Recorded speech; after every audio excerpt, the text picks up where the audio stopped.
Assalamualaikum. Welcome to yet another video of English grammar.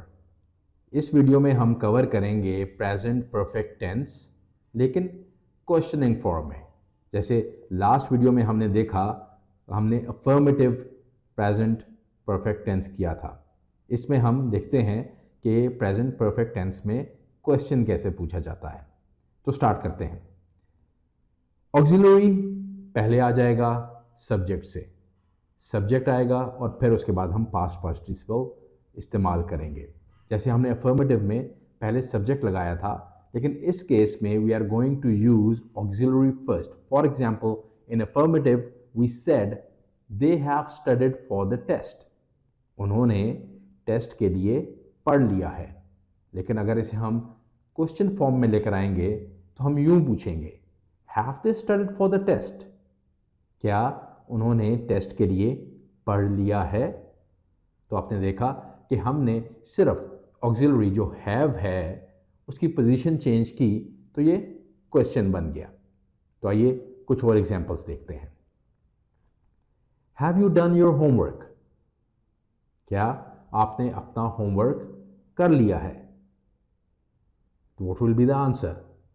Yes I have. हाँ, मैंने कर लिया है। और नो आई हैवंट। नहीं, मैंने नहीं किया। Another example is, has he told you the truth? क्या उसने आपको सच बता दिया है? Has he? Again, the answer would be yes, he has told me the truth. हाँ, उसने मुझे सच बता दिया है। और no, he hasn't. उसने नहीं बताया। Another example is, has Ria called you? अगर हम इसे अफर्मेटिव में कहेंगे तो हम क्या कहेंगे? रिया हैज़ कॉल्ड यू। लेकिन अब हम सवाल पूछ रहे हैं, क्वेश्चन कर रहे हैं, तो हम कहेंगे हैज़ रिया कॉल्ड यू? क्या रिया ने आपको कॉल किया? The answer would be yes she has, और no she hasn't. So see, it is actually very simple.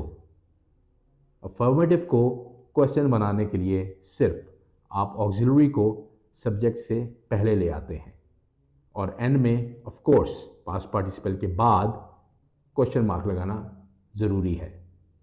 So it is as simple as that. Thank you.